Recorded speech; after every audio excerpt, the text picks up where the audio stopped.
Welcome to the American Hardcore Podcast. I'm your host, Stephen Blush. In our first few episodes, we talked about how the hardcore punk scene changed the course of music. Not just the speed and the sound, but the very reason for making music. For instance, punk was the most radical music to date.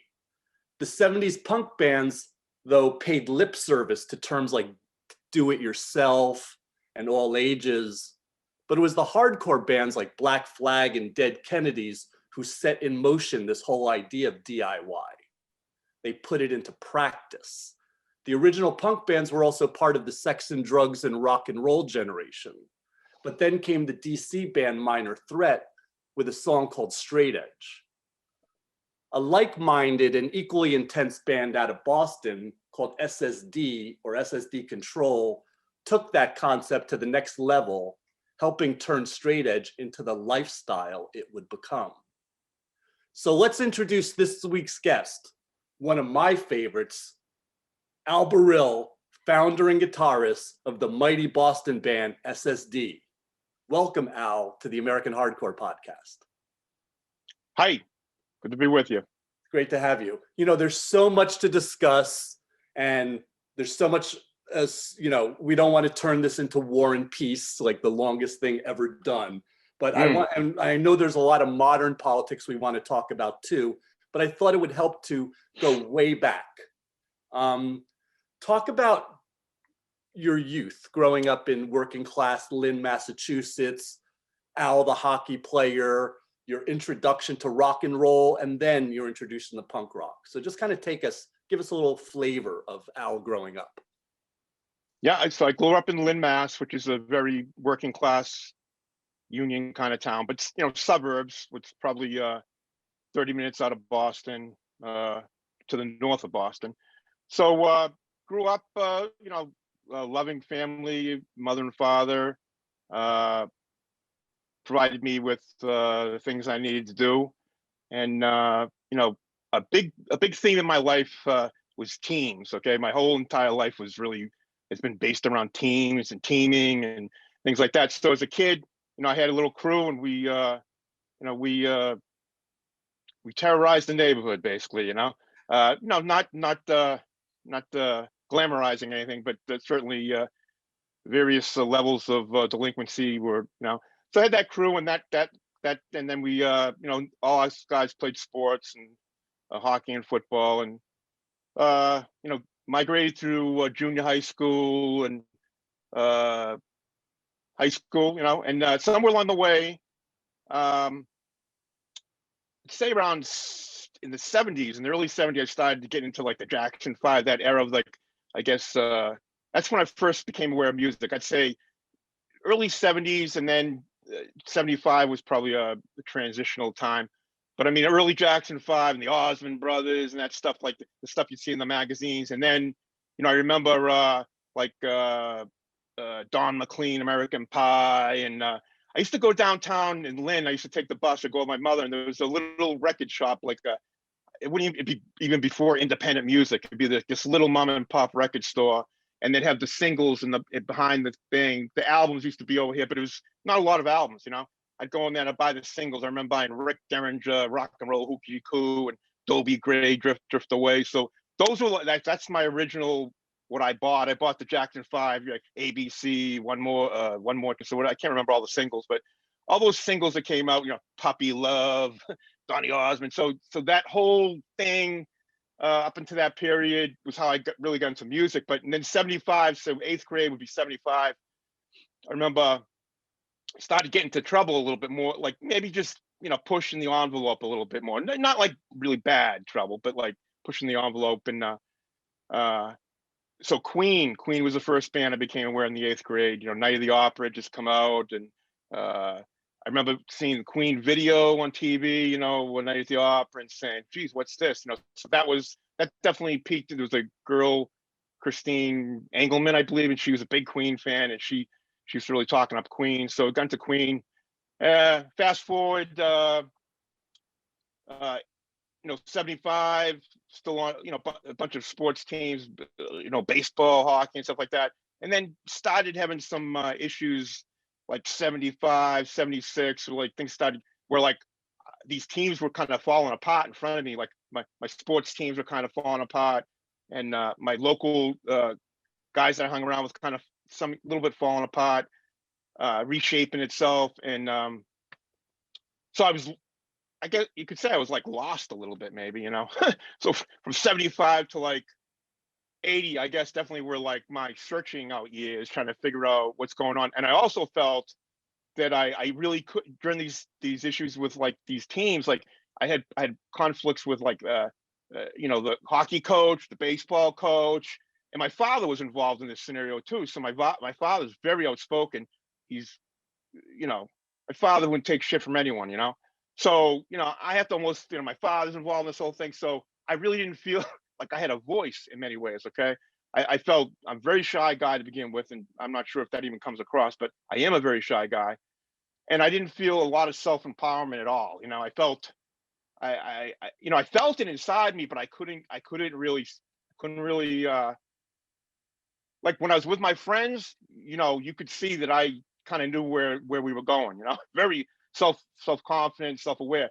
Once I got outside my circle, I started to lack confidence, you know. So I think those years were like you know, just observing the world and trying to understand what was going on, you know, observing people, and really kind of I think those were the years that kind of built up the like what would end up being the Kids Love to Say, you know. Those were the years that would lead to those first two albums, really, you know, because I was kind of like really you know, experiencing things for the first time in my life. There's a lot of things I wouldn't classify them as betrayal, but there was a lot of adult kind of, you know, adults in my life were making confused decisions with me, you know. Like, I mean, there's things that I didn't quite understand. I was a member of a golf course around that time. I don't want to go too deep into this, but I was a member of a golf course. The golf course had a very inert name called Happy Valley. Okay, well, the golf pro at that course used to take little boys in the back room and do things that he shouldn't have done. Okay, well, in '75, they renamed the golf course after that guy's name. So, like, you know, I'm in the 8th grade. I mean, I'm thinking like, you know, none of us. Number one, he didn't do anything to me, so I couldn't say anything really, right? I'm not gonna like rat out all my friends, right? The odd thing is I went in the back room with him, but the guy never made a move on me, you know? So that kind of messed with my head too a little bit. But my friends, you know, never spoke out.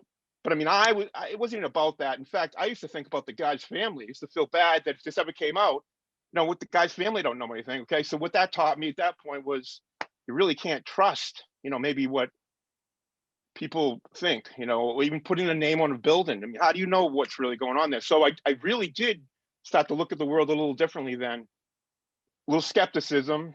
I started to really examine what people were, you know, real and which were the fake people, you know, and that's kind of how I have lived. You know, I'm 59 right now. That's really, I've lived the entire life that way, about really trying to figure out who are the people that I really believe in, and who are the people I want to trust, and who are the fake people, you know.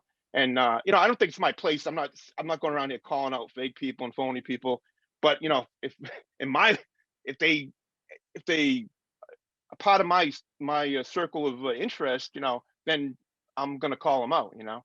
And So, you that's know, you bring up this aspect of truth, and I want to get back to that later yes, because that I it's think an important theme that's in a my big life. part of you. Yes. Yeah.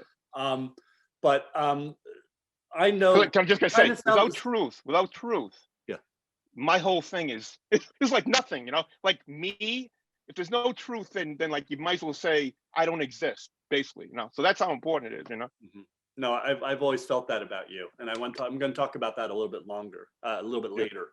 Um, One thing, I guess this leads into punk rock somehow, and I know for myself as somebody who was athletic but didn't quite fit in with the jocks and all that kind of stuff, was that punk really spoke to me as an outsider. So I assume it's something similar with you. So kind of, I think we all Well, you know, share like that. It was not a cool thing to get into at the time. So punk or sports. punk rock, yeah, punk rock. Okay. Yeah. Well, certainly punk rock wasn't. You know, I mean, a lot of people don't even understand back then, but it was, people did not, people fucked with you, like it was I'm not gonna say it was a war, but I mean, you go out, you don't know what's gonna happen, I mean, it's not, it wasn't like the culture now, I think, accepts that kind of thing, and we weren't the kind of punk rock guys that were more like the scary, the ones you stare at. We're more like the ones that you're afraid of, maybe, or something. Like, I mean, if you look at it, so it's just it's just image or whatever. Like what people think. But so, anyways, but it's important because I don't think people today could relate to what is being, following that kind of music. Being well, it's a little risky, let's say, Mhm. But I did gravitate to that because to be honest, and it's once again, I found that that's the most honest music there is. I mean, the honesty of that music really is what drew me to it. Like I'm gonna tell you, like 70, so 75 Queen, 70 78 Cheap Tricks, 79, the Van Halens, my correction, ACD. Couldn't see ACDC here because they weren't super popular, and they were playing the club circuit now, and that ties into the all ages thing. I wanted to see ACDC. There's this club in Boston called the Paradise. You couldn't get in the Paradise. I wanted to see Cheap Trick played there 78 or 77. I wanted to see him, can't do it. So like it's just like I was saying to myself, why don't they let me in to see this band? But ultimately I learned over the years, why? Because I want to sell alcohol. I mean, it's not about music here. So I mean, read a lot of my lyrics say about selling drugs at 3 a.m. and stuff. To me, there's like a conflict there. Like I mean, I think kids want to see music and they want to sell booze. Like even the all ages thing. To be honest, I mean, we pushed that. I mean, I'm not gonna say, Ian probably. I think Ian was like adamant he wouldn't play anything but with all ages. We try, we wouldn't have like a hard line, but it was pretty hard. Like I know we played the Rat once and that was just one and done, but we didn't play many over 21 clubs. But I'm trying to get to the point is we tried to force the all ages thing, but you end up doing the Sunday afternoon all age thing, okay? And I gotta be honest, that Sunday afternoon is like the last thing I want to be is in a club in the summer, okay? The last thing I want to be is in a club, okay? So I resented the shit out of that, and I know what was up. That that afternoon opportunity was another. It was like additional income they could draw. Like if you're a restaurant, all of a sudden you open for breakfast. Well, you just bring a more economic opportunity. So what did all ages do for them? It brought more income, possibility. Not a lot of income because I'm sure there's more money in selling booze, but it brought probably they can use it on their marquee, black, whoever played here, all ages. Look at, they make podcasts about it, glorifying it. But to be honest, it wasn't even right. We should have had a Saturday night all ages. That's the way I look at it. I don't think we should have been relegated to Sunday afternoon. So I was never really cool with Sunday afternoon. I wanted all ages, but I wanted it like everyone else. I don't I don't think that it's mutually exclusive booze and music, whatever, I didn't go for that shit at all.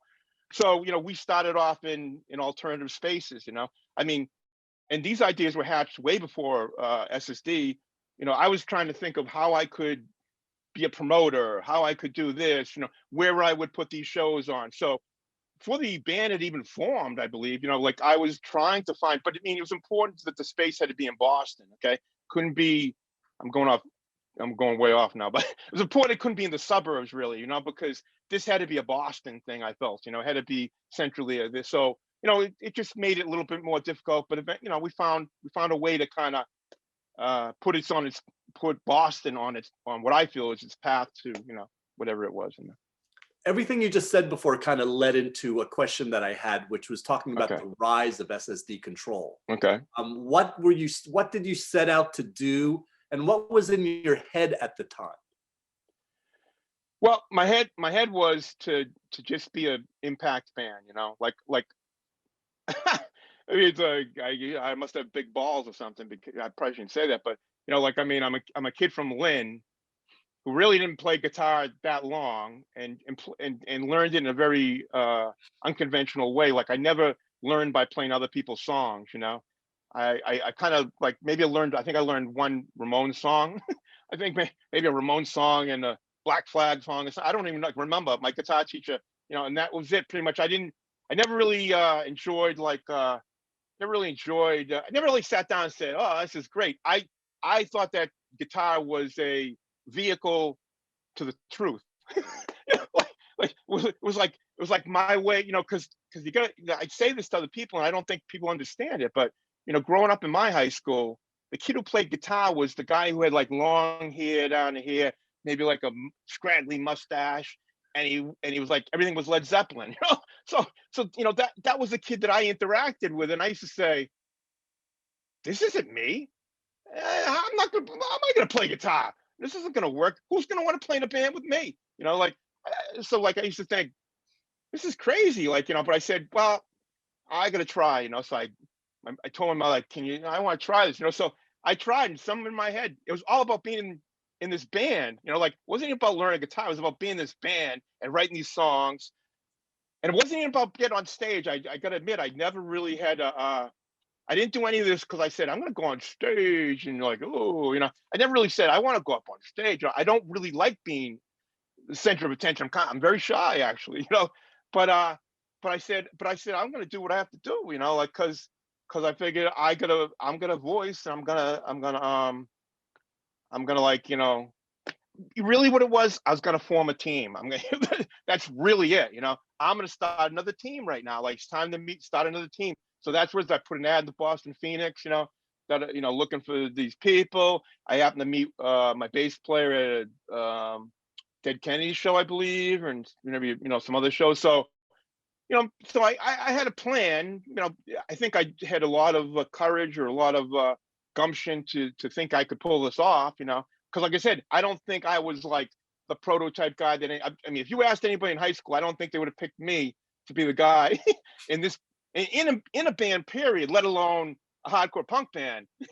I'm not sure. I just didn't think it was like in the cards for me to be this guitar player. You know what I'm saying? So that's like the decontrol. It's more like an empowerment thing, and society system. It's just like maybe like the plan that maybe someone had for you, or the plan of how it's going, and maybe you just say, "Fuck it, I don't go along with that plan. I'm going to do something else." And unfortunately, because I'm not taking, I'm not proud of this, but I mean, like that's kind of been my struggle my entire life. Is I'm constantly like fighting with people and fighting that plan. Like and that believe me, that plan never stops. It appears, like right through my work, man. That plan, I was fighting that plan all along. So it's tiring actually. Yeah. I have a question that actually relates to one of the images behind you. I didn't even know it, Okay. but I That Les Paul, right? Oh, I remember reading some Boston New Wave magazine before the okay. first album came out, or right around that time, and they were really upset about this song called "How Much Art Can You Take," Yeah. which to me seemed like a battle cry. So why don't you kind of Yeah. talk about? I don't know if people really understand what you meant by the new wave versus hardcore kind of whatever. Well, I Take just that where you will. once again, it's I don't want to keep on going back to the themes, but it's the theme of like, so when I entered the Boston music scene, I got to be honest, there wasn't too many bands I could relate to. Coming from my background, I didn't feel like I didn't find many, if any. And I think I saw the Neighborhoods a few times, and it's all there's bands that like Springer liked, La Peste and Pastiche and Nervous Eaters, these like, so Boston, I think, had a certain sound going on, and it wasn't the sound I wanted. So like How Much Art was the battle cry to blow it up, really. So it was like hey, guess what? I'm blowing the scene up right now. So like I gotta admit to you, it was hey, I don't know if maybe I said it like that to someone. I don't think I did. Usually try to make my taglines ambiguous, but I mean that certainly was the battle cry, was to say there's a new sheriff in town here, and we're not going to play this game, so we're going to change it a little bit. So How Much Art was like, and I don't know, like I definitely know.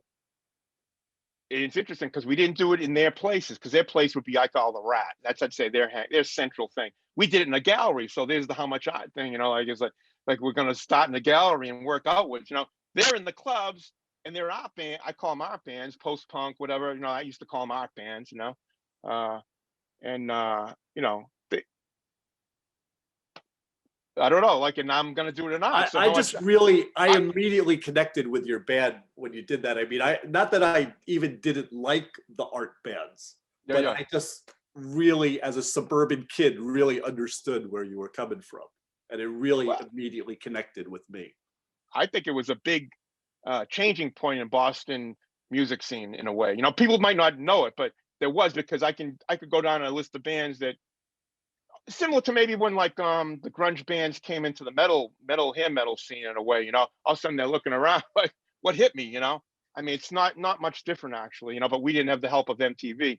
We just like were, you know, on the street doing it. You know, Yeah, so it's pretty incredible, the power of this underground music that you and a bunch of other bands, of yeah, course, yeah, yeah. No, no. represent. I'm Yeah. just I you You know, I don't you know, there know. was this word, I don't know if you know the word, if I mean, we know the word, but Yeah, the word zeitgeist kind of means like something that happens all around you and there's not really a reason. It's just everyone has a certain feeling. And to me, that's what hardcore was. It wasn't like you could turn on the radio and hear this music or anything. Just everyone knew that they had to take punk and turn it up a notch. You know, it yeah. I was, mean, I tell you, it was the most, you know, because I got there's two different, you know, two different parts of me. There's the fan part of me, and then when I became part of the band, I had to kind of like push that fan part away. Actually, you know, a lot of people don't know it, but I mean, so I, you know, like in the late '70s, you know, from '75 on, I used to, you know, love going looking in the store those album covers, you know, like imagining what's inside of it. So I was like a record guy, you know. But so the, you know, in '80, you know, seeing the Black Flag, that yellow record, the I can't remember the jealous again, yellow. jealous Yeah, again. like, to be honest, I didn't. I bought Damage, but I'm like a Jealous Again guy, you know. Yeah. Like to me that was like, that's where my heart and my love of music came out. You know, the Clash had put out you know, London Calling and stuff, and it was like, that was like my glory days, I guess, you know, of being a fan. You know, then they did Sand and East, you know, so like, you know, a lot of turmoil in bands and stuff like that, you know. So I mean, my glory days were like around that period there. So but what I'm trying to say is that as the band evolved, like '82, '83, I had to kind of put my music fandom, I don't know, you know, my love of music on the side, because, you know, I think other people might not do this, but you know, for me to be pure and organic, I can't be listening to all these other bands all the time. You know, how can it not influence what I'm going to play? You know, so I had to put it on the side. Like, you know, I don't own a lot of these albums that are quote the you know, some of the foundation albums. If it came after like '82 or '83, I probably didn't own it. You know, and I just couldn't. You know, I couldn't keep on. I thought it was like, you know, I mean, I don't know if other people feel that way, and I don't know if people in bands do it. I got to believe they know what I'm talking about. But I mean, you can easily kind of get derailed a little bit if you hear some album, you know, just like I'm sure those metal guys, when they heard Nirvana or something, they must have got all fucked up, you know. So Yeah, no, I relate to that. I mean, I don't really read, I mean, I read books, but I don't really right. read rock books or anything. You know, Okay. I try to, because it's going to mess me up. So I Yeah, definitely relate definitely. to that. You know, because of working in music for so long, I figured recently that I've seen nearly 10,000 bands Live? live. Yes, Oh my because I worked God. in clubs, I was a DJ. You know, Yeah. I've seen so, you know, I've you know, I've in New York, sometimes I've seen 4 shows in a night, you know, like that kind of a thing. And you know, the number doesn't really matter, but considering I've seen so many bands, and SSD at the Chancery in DC still resonates with me because of that. And I just want you to talk about this. I just Yeah. recall feeling this commitment beyond music. There were ideals, there were concepts. It was about intensity, and it was about truth, like I said before. That's kind of what I got from SSD. Yeah. I mean, like, that's what you should have got, is this bludgeoning truth, you know. Now, you know, some people might say, oh yeah, what kind of truth? You know, Springer is not straight edge, da da da da da. You know, you got to think about, that's pretty hard to have. You know, number one, Springer should get actually credit for singing my lyrics, I think, you know, because that's not easy to do. So I give him credit, you know. And if Springer had a strong voice and he really like said, no, I got lyrics, I'm gonna sing, you know, maybe we would have had a little bit of a different discussion. But I'm actually appreciative that he did sing my lyrics. So like, you know, that end of it, you know, yeah, someone say, well, it wasn't truth because Springer was in straight edge. You know what? I didn't sit and monitor Springer when he went out and said, hey, you guys need to follow these rules. There was no rules, there was never any rules. People misunderstood it. Straight edge was about a choice, okay? It was about a choice that I didn't think ever existed in my life, okay? So when I saw, like, I don't know, 80 or 81, when I saw the guys in DC, I didn't say, oh, I'm looking for another Bible to follow. I'm looking for another set of rules. I said, man, these guys are proud. They look like, they look cool. I said, I, you know, I like this. I said, this is and at the same time, late set, 79, 80, I had kind of, I started drinking when I was in the 8th grade, actually. So, weekend kind of warrior stuff, and started in the woods, and I wrote "Force Down Your Throat" in the woods, for Christ's sakes. Back, like, it was written in my head. It wasn't on paper, but I wrote it in the woods. And I always said to myself, "What am I doing here? I don't even know what I'm doing. Like, I didn't know this wasn't me necessarily. Okay, I'm not saying I didn't roll with it either. But I just knew it wasn't me. So to me, the truth is, like, basically, like, just like stripping away all that shit of what this maybe, and just like making decisions that you want to make. And so straight edge to me was always a choice. It wasn't a set of rules. It wasn't a guidelines. I didn't read Ian's song and say straight, oh shit, yeah, I'm not going to fuck anyone. I'm not going to do this, because it didn't make any sense to me, because you never could draw the line. You can't do this, can't do. To me, it was about really intentions and stuff, like, as far as you say, not getting fucked up. I mean, I at that point I hadn't tried all these drugs and everything. I didn't know, but I mean, it's just like, just living your life, in the true sense. That's kind of what I did, and try to be honest, try to be, just try to tell it real. I don't really go for the, so anyways, I think I'm going around circles. The thing about truth really comes back too, because I look at, and this will fit in, because I was going to ask you about why straight edge spoke to you, and which you just kind of answered, but also like your enduring friendship with Ian MacKaye. And I was going to say, one thing that strikes me about the two of you, it comes back to that word truth. Like, I've never heard any bullshit from either of you guys. I think that is what we share. That is our bond, really. I mean, we've never said, I mean, he's got a better memory than me. So, like, if I ever contradict anything and he says otherwise, I defer to him, But my recollection is we just talked like real shit. We didn't like, I'm not holding back anything, just say, hey, can I be on your label? Hey, it would help me, and whatever. Like, it was just no. So that is our bond, and that's I look, not many people that I really admire and look up to, and think that they a good, really great person or something. He's definitely one of them. So I didn't, like I said, I definitely knew, me and him are not the same person. We are so far different. And part of my truth was me being true to him. Like, I'm not going to go down to DC and all of a sudden tell him I don't like football and hockey and try to be something I'm not, because I want him to like me. You know what I'm saying? That was the difference. Like when I, all through the 80s, I'm blasting AC/DC along with Black Flag and everything else, because if all of a sudden I stop listening to AC/DC, that's not right. I mean, like, did something change? I don't like AC/DC right now. No, it's, to me, I didn't see the difference. To me, I looked at Black Flag, I looked at the Bad Brains and AC/DC. I looked at, they're all bands. I just thought some of the other bands were a little bit truer. Mm-hmm. So. Ian had Discord Records, and you started a label called Exclaim, which had some great records, I must say.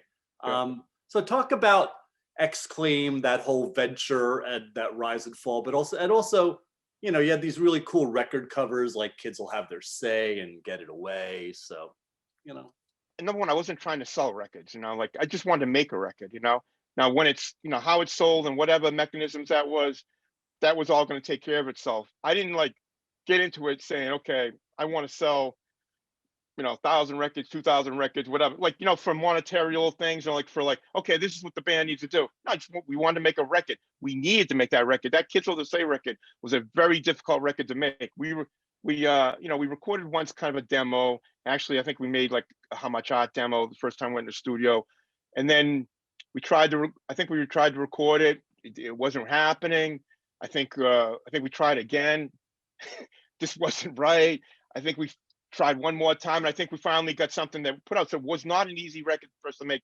A lot of it, no, meaning I didn't know I didn't know really what I was doing in the studio. I didn't know what I was doing in a band, let alone a studio. You know, so I was learning, learning a lot as it going on. And certainly the studio, I'd say, was the most foreign place for SSD, like being in the studio. It was really not comfortable for me. I think the entire process through 4 or 5 years, I never can say that I was completely comfortable in there. So making those records was difficult. So, but it made sense that, if I fronted the band and ready to make the recordings and, put the records out, I mean, well, I don't know, it just didn't even make sense thinking like I should ask someone else to put this record out. I don't even know if it's gonna sell or whatever. It just didn't make any sense. And it felt right doing it yourself. It was like, it felt like, I don't know. I didn't think, but I can tell you that Newbury Comics, the Boston on LA record was kind of hovering around the same time as our record was still, we were still trying to make it, maybe on the second or third time. And that offer came up, and, flat out I said, no way. No way am I going to give, to me, I felt they were jumping in, and I know both those two guys, they're not bad guys, but at the time I felt like they just like kind of doing the old typical jump in, not, I won't say cash in, jump in, whatever, it didn't feel right to me.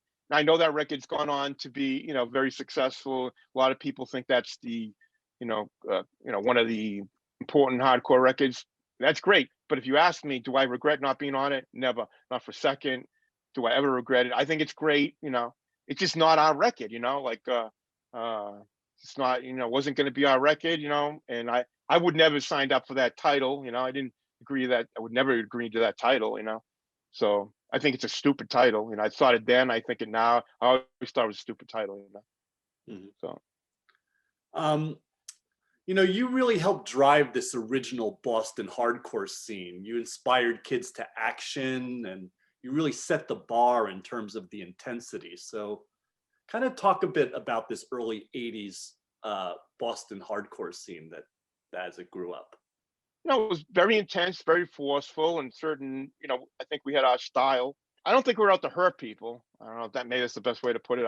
If there was casualty, if there was if a beer got knocked out of someone's hand along the way, I don't look back on that as a big problem. I don't know if I'm saying, that's the best way to put it. I mean, a lot of rumors happen along the way. If something like that happened, I'm not gonna say it didn't happen, it did happen, but I probably would maybe say, 50, I don't know what percentage.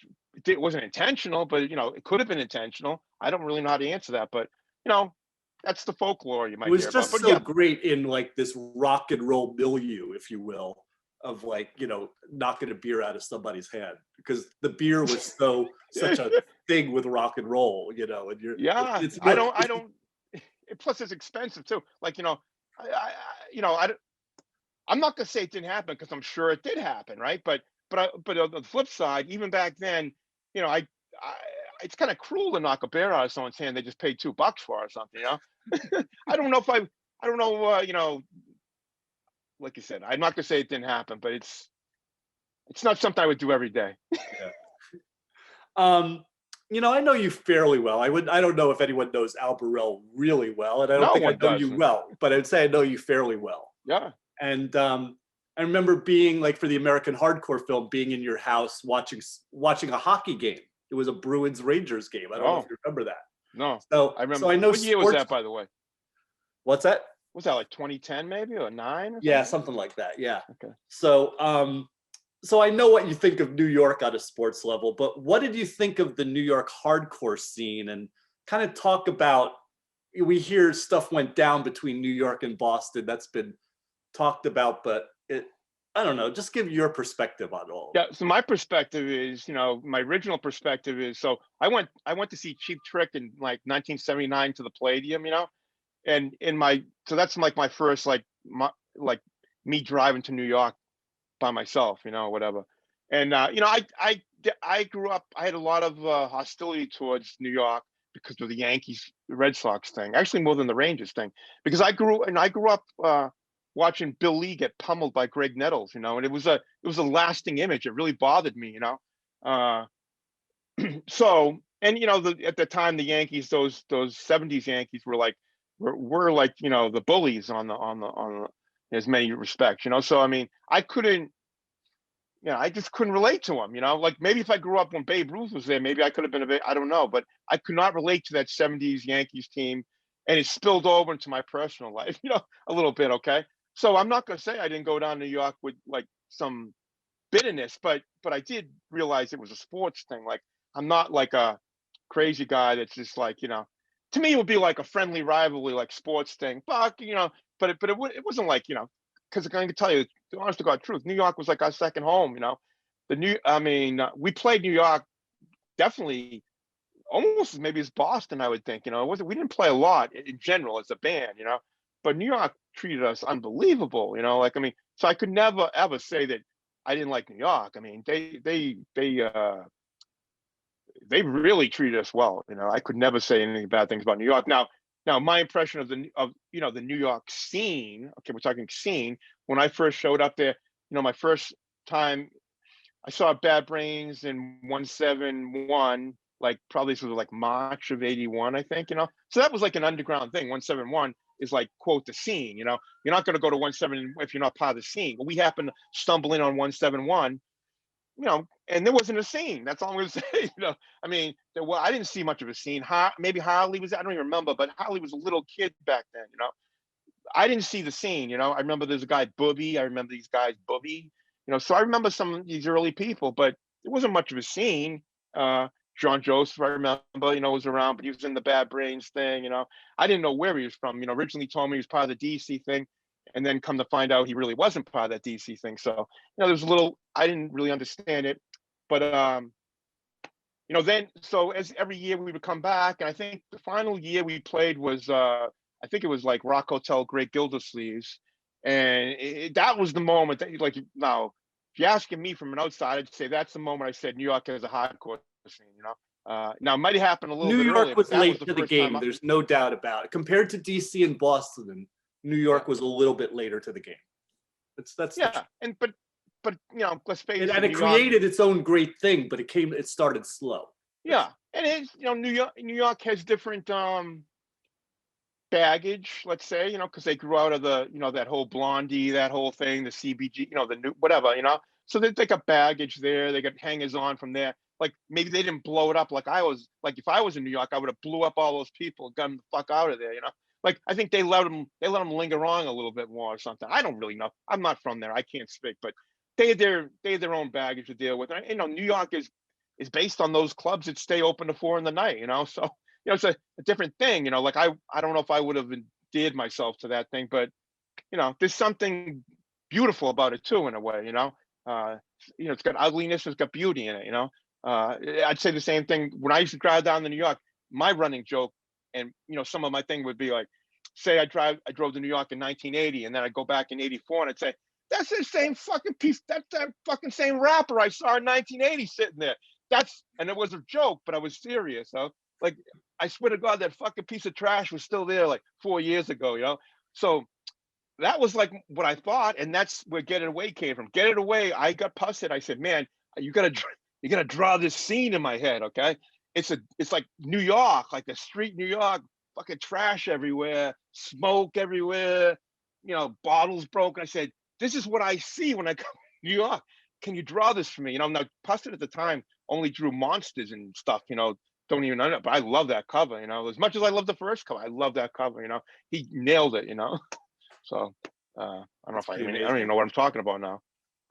Talk about some of the highlights of SSD, that 1981 to 1985 journey. What are like some highlights to you of that? The highlights were some of those bigger shows we played. Like we definitely played a couple big shows in California. First time we made we drove straight across. That's the insanity of me, is that like a lot of bands toured along the way. We drove from Boston straight to LA. Like I had a different like perspective of things. Like to me, like I didn't if we played 3 days in a row or 3 days out of 4, I didn't think we'd play the 5th day. Like that's the way I looked at the band. We were like, you never know what could, not like the members weren't going to show up. It's more like, will we break everything on stage or something, like, would amps work, or I don't know, would I break my arm or something. I just had this like outlook that this is something I gotta manage. Like I can't unleash this beast all the time, otherwise it won't last. It'll eat itself up or something. So we just drove straight to California. That was a lot. Even though it was a bitch of a ride, I really opened my eyes to you know what was west of really Ohio, and that hence there's the Howie Rock cover. Never, kind of got some shit because they thought it was a rip off of Judas Priest. It really wasn't. It was really the lasting image in my mind from that '83 drive to California was this vast open road of nothing.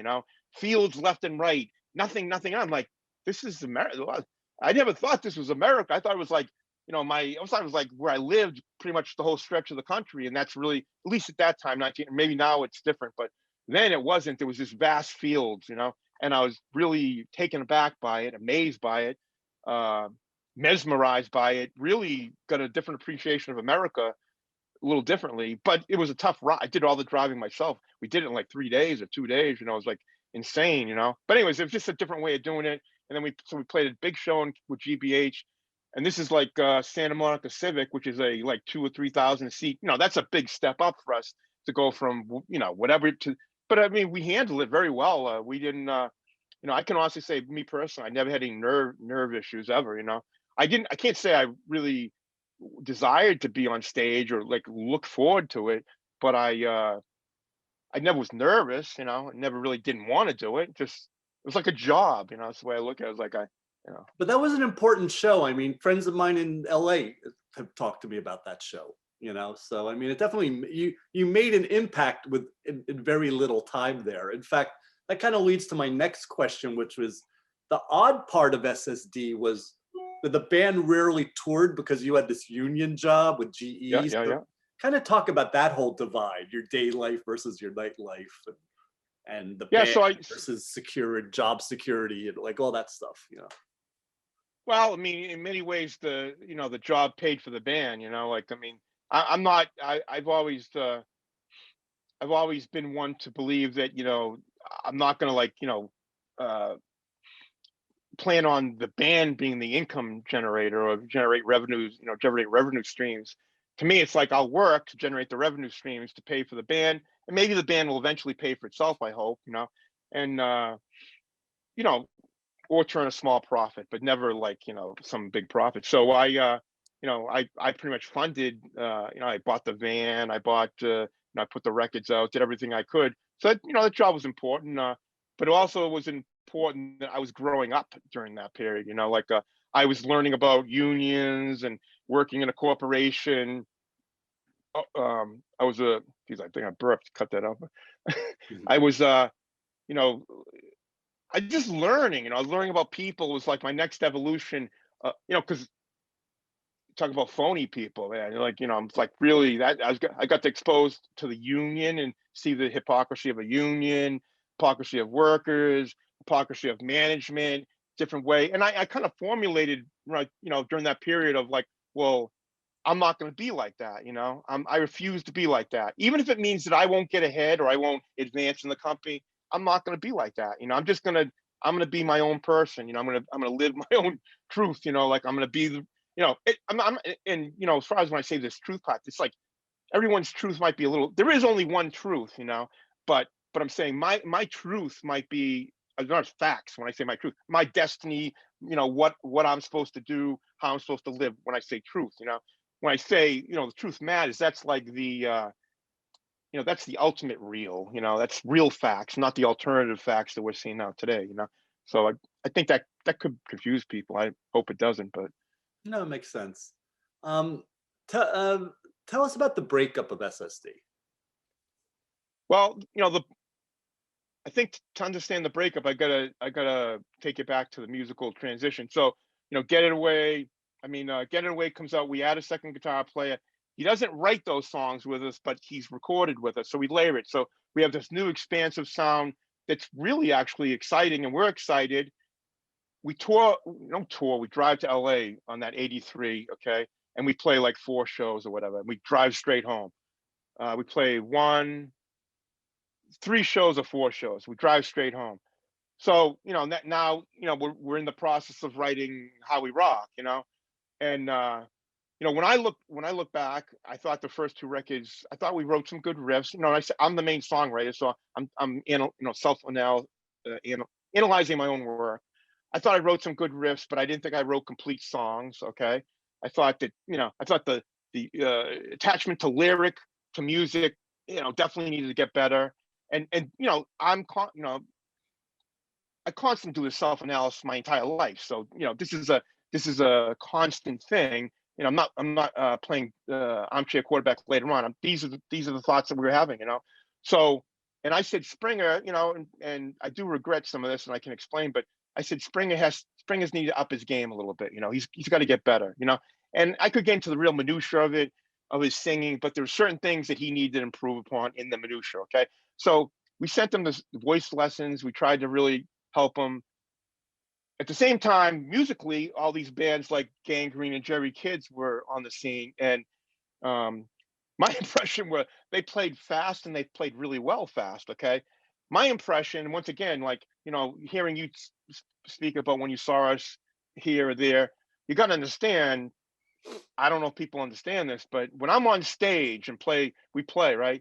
I don't know if we're any good or not. I really don't know. Like I can judge by some reaction. I can feel it sometimes, but sometimes I don't really know how we stand up, whatever. So I can't say like I was like hearing a lot of like, hey, you guys are the most incredible band in the world, well, don't change a thing, whatever. I wasn't hearing a lot of that. We weren't getting a lot of great reviews saying this album's the most incredible album in the world or anything, you know.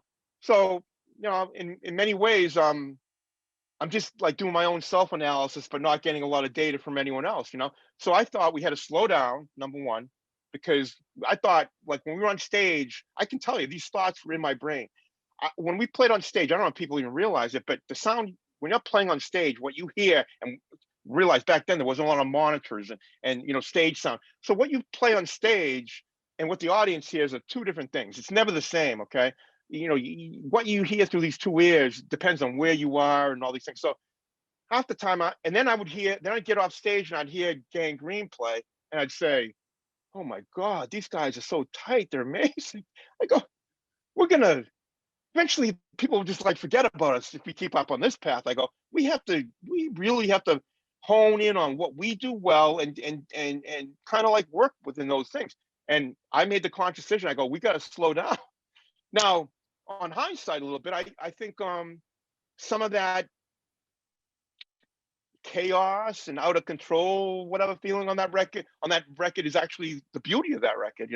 So in a sense, I was sterilizing the band in many ways, by making Springer take lessons or whatever and try to change. On introspection, I shouldn't even thought that way, because I was taking the organic SSD and trying to make it better, instead of just letting it go. And I'm an organic guy, but I really felt that to continue, to even make record 3 and 4, I felt things had to change because I didn't think there would be a record 3 and 4 unless we did change. Okay. So that's why the change happened. It was never like, oh, we want to be this, we want to be better. That's all we want to be. And we want to be able to like write songs that are better. And we want the singing to be better. And we don't want to get blown off the stage by playing sloppy, fast songs. That's all we were thinking, really wasn't more. And, I could tell you perspective means a lot back then. When we made that move to How We Rock and then the next group, it all felt right. It didn't feel like we were forcing anything really tremendously, but I think and I'm getting to the reason we broke up. So after Break It Up, hence the title Break It Up, we knew we were breaking up when that record came out. And I kind of knew where the history was going, because if you think about it, How We Rock, I gave Modern Method put that out. I didn't put it out on my own record label. That should have been the warning sign right there. When the owner of the company is in the band and he doesn't put it out on his own label, that should send signals to someone. So those were the signals. I wasn't sure what if this was right, because I wouldn't have gave it away if I really believed in it. I got to tell you that right now. I would not have given that record away if I believed in it. I didn't know if it was right, but we recorded it, like spent a lot of money recording it. So, am I gonna not put it out or whatever? And I am a firm believer in documentation. I think it's important to document it. So I guess the choice would be to not put it out, right, and not release like those last 20 songs. I elected to put them out. I knew they weren't going to be popular. We knew, we were getting spit at, we knew. But I felt it was more important to put them out, just lay it on the line, say, this is how we rock. Like, I mean, even that title is kind of absurd when you think about it. I mean, who puts on a record, How We Rock?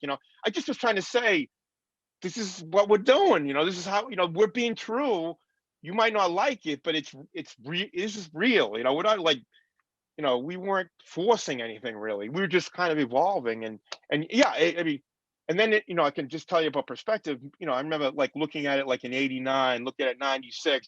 I don't listen to these records much at all. I probably listened to those last two records maybe two times in 25 years or whatever, not often. But when I did check, I remember I was trying to think, did I get it right? Did I get it wrong?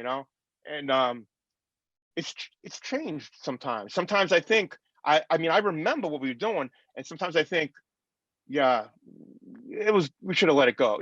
We did the right thing. And sometimes I say, I don't know. So like I So can't even answer yeah, it. I had that album when it came out, and I liked it because I had heard Metallica and Slayer, Yeah, and I was kind of going that direction anyway. But I remember like a real pushback against it. And yeah. do you feel like you must have been hurt, right? I mean, did you feel like the scene turned on you or something like that? Was that? No, not really, because I can't say that, but I mean, I remember there was someone recently on a podcast. I think it was, he said that he can't, he went along for the entire journey. He wasn't gonna jump off the ship after get it away. He came along for the journey, which I mean, yeah, if I could have picked, that's what I wished everyone did. I'm gonna come along for the journey. But I get it from the fans' perspective. I completely get it. A lot of the things that was wrong with SSD, I tried to improve upon in the next band. I mean, I was taking a lot of mental notes, and there was mistakes we made. One of the biggest mistakes we made is that by the time a record came out, we already were playing the next record. It's not a good thing to do. It's a Yeah. terrible thing to do, and so many bands fall into that trap. And So after 95, you kind of exit music for a few years. You kind of come back in 92, 93-ish maybe with Gage. 85, yeah. So 85, I sold.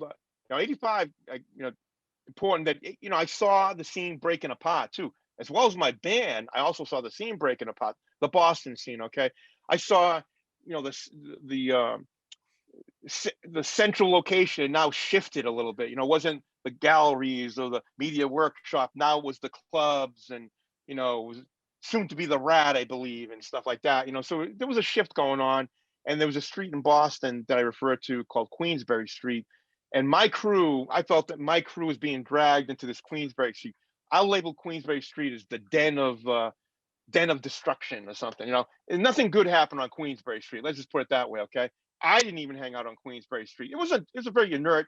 It was right one street parallel to Fenway Park, so it wasn't a bad neighborhood. Okay, it was actually trees and stuff, But there was a lot of stuff going down on Queensbury Street that I felt was not really what I was into, So it seemed like that was where all my crew was going towards. So I could see that going.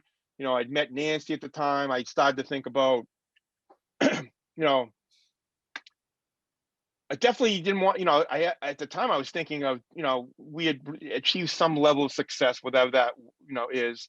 And then we kind of like, started going downwards a little bit with the last two records, but it still was, we still could play places and stuff, right?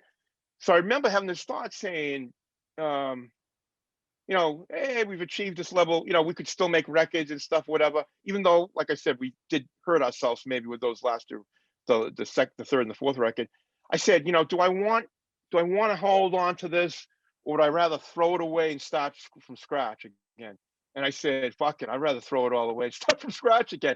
I think it's not an easy thing to do, and a lot of people a lot of people don't make that decision. They just hang on and, fire a couple people, add a couple new people, because they built all the momentum up to that point. To throw away all that and then start from scratch isn't it's really hard to do. It's not easy to do at all. And most people are going to tell you, most people don't have two bands in them. It's certainly two bands that are going to be liked by the public.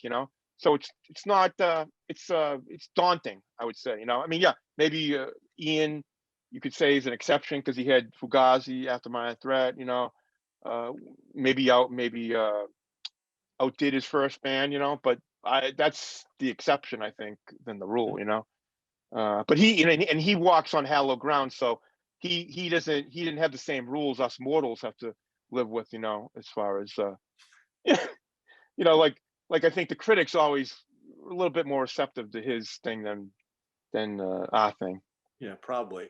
Yeah. So we're starting to talk about this. You come back with this band Gauge. So which I liked that CD, by the way. I'd like to your review was this highlight of the, because it was an honest review, like I knew you might not like that kind of music or something, but I thought it was an honest review, so I appreciated that.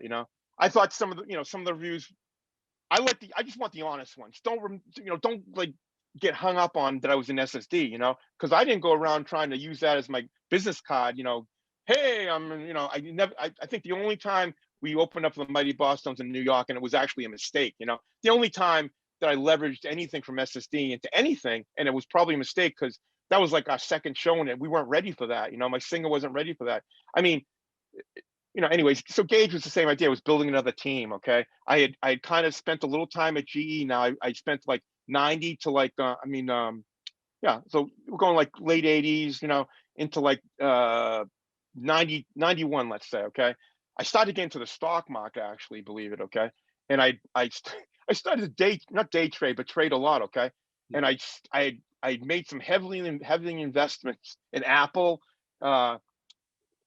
Apple was like, I think it was traded maybe in the 20s. It didn't tank out yet, but I started to get into Apple, Motorola, pre-cell phones. I was thinking about this. So I was going to be this like stockbroker, basically, but I was still as an engineer, but I was really getting into that. And then all of a sudden, my father dies in 92, okay, which, was a big thing for me because, he was like a rock for me. I kind of look back. I wish during the SSD years in the 80s, and maybe, like I kind of should have spent more time with my father because I guess I didn't know he was going to be gone so quick. So he died. He got sick in 90, maybe 90, brain tumor. And I remember when he gets sick, I went to like Harvard in 90, or it was either he lasted 18 months. So I'm guessing it was either half of 90 or 91. But I went to like Harvard. I pulled all these books on brain tumors down, tried to figure out what was going on.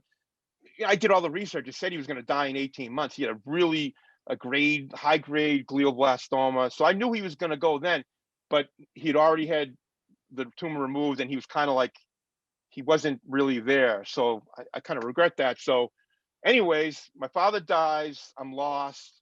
Once again, I said, I need something to save my life now. And I picked music again. Music saved my life in SSD, I thought, because, I told you about that period from 75 to 80. It was a little bit, I avoided a lot of bad things. Okay. Let's just say I was lucky, maybe. Okay. There's a lot of things that could have gone the other way. I had a couple friends that got stabbed and I happened to be not there that night. So there's a lot of weird things that happened that saved me, actually. And I was the center of troublemaking. So like, if anyone should have got hurt, it should have been me, So, anyways, music saved my life. It kind of rescued me from, I thought if I continued doing that, it wasn't going to end up good, So once again, my father dies. I need music to save me. I decided I'm going to start Gauge. Another, like, I still had balls, I guess, back then because, it's even worse. Who's going to play with me? I'm older, I'm like in my 30s, I'm like, who the hell is going to want to be in a band with me? It was a tough sell, I really, anyways, I persevered and a couple different lineups. I almost quit a couple times. I had this, funny stories. I almost could have quit, but anyways, I stuck with it, and we put those records out. I ended up finding guys that, once again, off the street that were never destined to be in bands, never destined to sing in bands. I'm talking like guys off the street of East Boston, you know,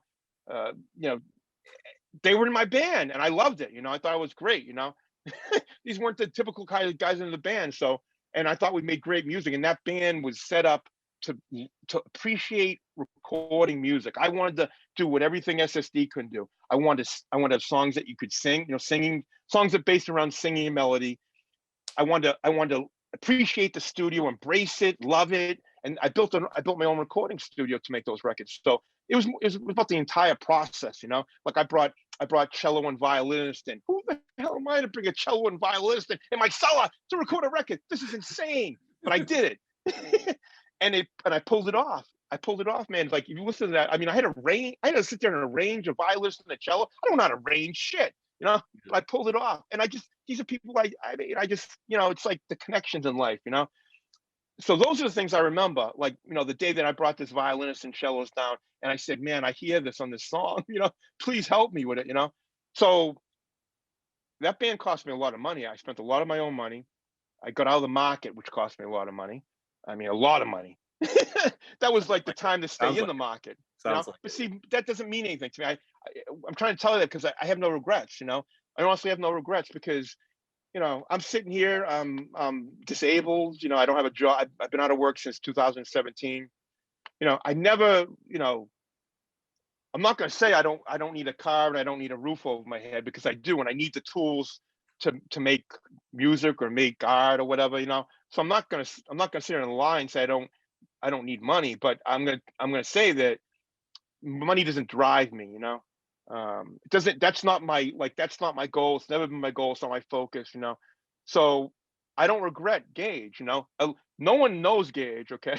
Like, it. Like I said, that review's great, but very people understand Gage, and people that know me from SSD, it's probably not going to be a connection, because they would have to be song people, like I think a person's like who like is a song, I can just say is like really into songs, by themselves, the song, I think they would get Gage, But if you're not into songs, and you're probably not going to get it. But anyways, a long thing. Very proud of both bands, and they're both, the journeys of both bands and what we put out were like the rewards, Sure. You know? You brought up something just before, and it was a question I had, and it's probably a little hard, but Yep. you've dealt with some severe medical issues. Basically, you're basically handicapped from this GE job, and you're the straight edge guy who had to go on opiates and get a Yep. medical marijuana license. So talk about this whole dark, twisted path you've endured. And also, I can't help but get away from the fact that thinking about that you gave up the music dream for the security and you almost died from it. So Yeah, well, I got to tell you one thing, because you've mentioned, like, I'm just trying to, like, the one thing I thought through my whole life is that if you live the right way and you do good for other people, that in the end you don't have anything to worry about. Like that was my, I always thought that if you do things, you don't really have to worry about, like, things will take care of themselves. Okay, so I did think that. Okay, so I did put my body in a lot of bad positions, and I didn't, certainly didn't protect my body. Okay, and that, that's just, I'm talking in several areas. I mean, I used to do these sand ingestion tests. I never used to wear a mask. We're blowing silica all over the place. And I'm sitting there, developing these tests to evaluate how much sand goes through an engine, like in the desert. And so, like, I really have a sense of loyalty to these company, like to this company, that I was going to do everything it took to give them the data they needed, and sometimes even put my health at risk, and it's not right. I've learned, since that, certainly that flawed way of thinking, because they don't give a shit about you, in the end, they don't give a fuck about you. So, I don't get a do-over, unfortunately. So going back, I can tell you, I look at my life in segments, okay, 20-year segments. It happen to just be first 20 years, okay, just got me up to the point of SSD, that middle that middle leg of the next 20 years, and into the we're like SSD into Gage, actually, okay, and some work involved in that. Then the last 20 years has been this back problem. So this back problem started me like around 2000. So it's been about 20 years, okay, and I don't know how it's really happened. Nothing sticks out at me. I just know one day my right leg started going numb, and I couldn't walk. And from there, you open open my whole world up to the medical system in this country, and doctors, and trusting doctors, and trusting people, and trusting hospitals, and I so the first time I faced this kind of pain. So I never took a painkiller in my life at this point, right? Even when I had my wisdom teeth out, I remember during SSD, grueling pain, and I never took a painkiller because I was tougher than that. So this back thing came on to me. I never felt anything like this, never felt any pain like this, but it was like shooting down my entire leg. Changed my life. I had it for like a year. I did my own research on surgeries and stuff, trusting people, saw multiple surgeons. Ultimately, couldn't take the pain any longer. I started taking like Percocet, because I took Percocet, Flexerol, and Soma or something, anything to kind of manage the situation. Didn't get too much into the straight edge thing at this point. Just thinking like, I was thinking more like I got to work, because this last 20 years is an important period because I won't have a pension if I don't really work. So, I remember along the way people saying, you should just, go on disability, go on disability. Like, why the fuck do I want to go on disability, man? Especially because I got to tell you, when I used to go to work every day, I can say this with complete and utter honesty, I enjoyed every minute of the day that I went to work. I loved going to work every day because I didn't like going to their work and like, go into their structure. I went to work every day, my job, my structure, my place. Very rarely did I have to interact with those people. And when I did, we battled, we butted heads or whatever. But I had a whole different approach. I made my job enjoyable. A couple long, they tried to take me down so many times you wouldn't believe it. And that's when it got ugly, made me really upset because I was so loyal to them. And yet these people were trying to take me down. Like I'm telling you, unbelievable stories. I could spend a whole podcast on what they tried to do to me. Okay. And all of it was like complete bullshit. These fake fucking phony people. I mean, this is like, I shouldn't go up. Nah, let's skip that story, but I almost had like good workplace violence because this guy literally made this. I gotta tell a story. Fuck it, I gotta tell a story. You can cut it out later. But I'm really into my engineering career, and we had this test. It was for this CF-34, which is an engine for a bombardier plane. Okay, and I'm this compressor that the engineers designed. We're testing it, and the engine is performing terrible. Compressor's performing terrible. Well, this guy comes over. He used to come over with his little notepad every day. Come down, see how things are going. Well, come to find out, he's going back to meetings saying that I was fucking up the test. Okay, blaming me.